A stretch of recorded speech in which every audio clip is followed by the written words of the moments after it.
Thank you very much, Mr. Chairman, and thank you, Madam Secretary, for being here with us today.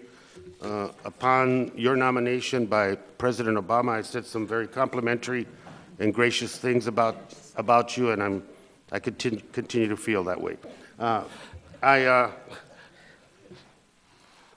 You're asking for $13.2 billion in the budget.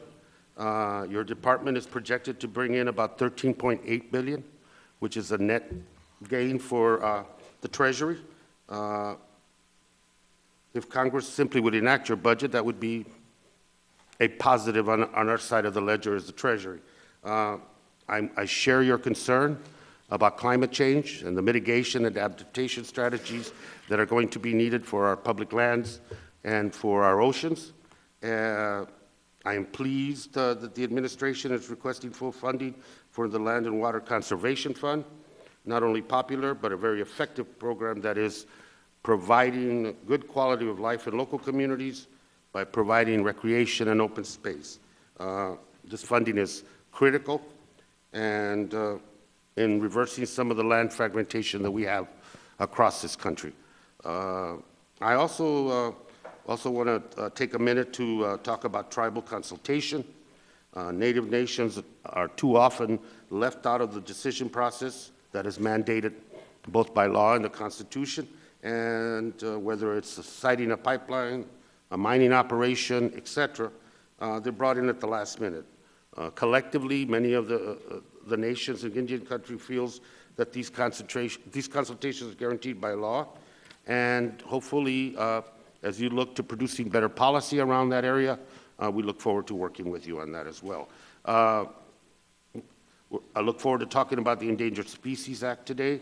The law is one of the bedrocks of this nation's successful conservation effort, and it is obviously under attack.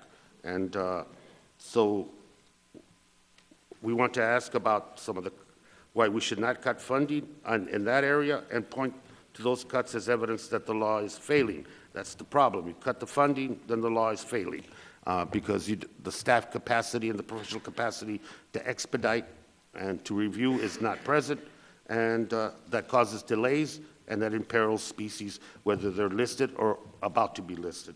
And the other area, an area that our side of the aisle wants to broach with you and the full committee, is the department's environmental justice efforts. The President, this administration have made efforts through their executive order, and we're very curious to hear how the Department of Interior can advance that President's environmental justice goals and how we can help.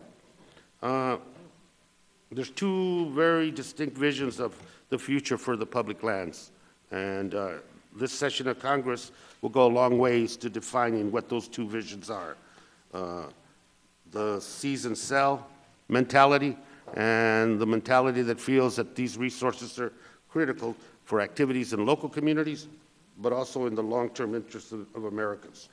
I welcome the opportunity that you are here with us and look forward to your testimony and the full text of the statement will be entered into the record, and thank you very much. Mr. Chairman, yield back. Madam Secretary, thank you, Mr. Chairman. Three pretty quick questions. One is an informative question that I think the committee as a whole is going to need additional information. As we go through the deliberations of the committee, and some of those questions have surfaced today, will be the issue that BLM, Interior, are not doing enough to expedite the extraction of gas and oil on public lands, on federal lands. And the consequence of that is bad for the economy, bad for the jobs. And that mantra will be over and over again. So running the danger of actually working off of facts, I'm going to ask to be a little more expansive. How many permits did BLM issue?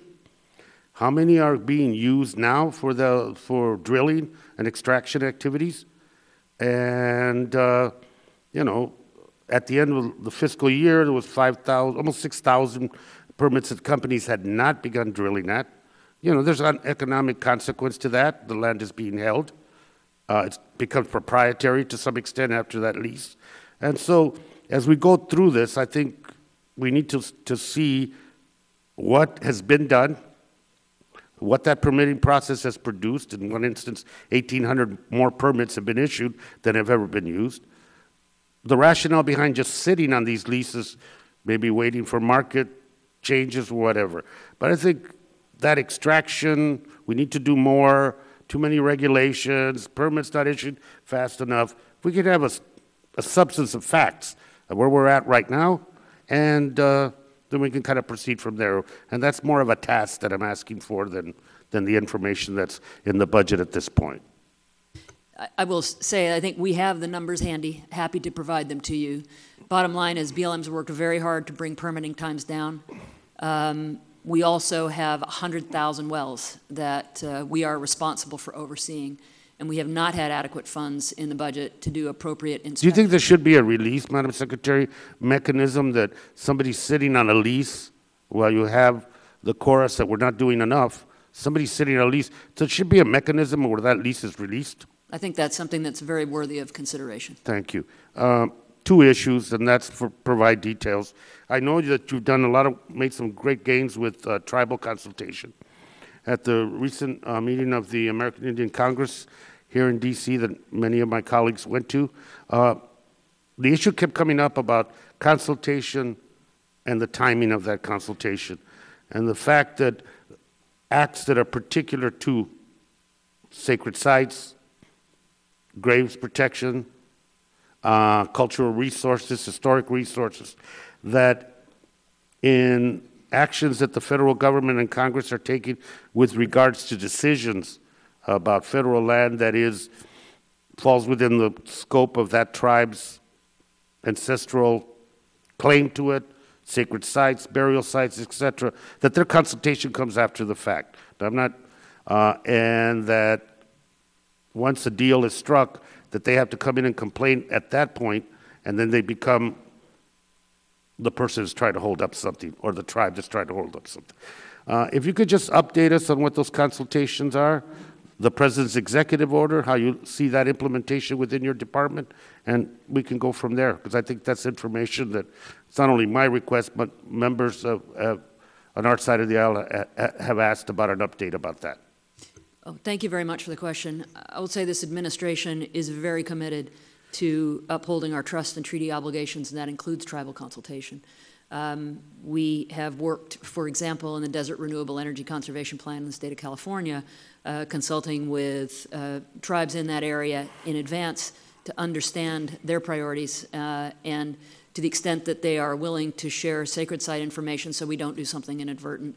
We are committed to continuing to do that, to do a better job, I'd say, than the federal government has done historically, and we will continue to focus on tribal consultation as a very major part of our portfolio. Thank you. And the last thing is an item that broader issues of the issue of environmental justice citing with regard to, if you could, to the committee, point to programs or other efforts the department is taking to make sure that these communities, disadvantaged primarily, are no further disadvantaged by decisions regarding what could have an environmental impact on those communities.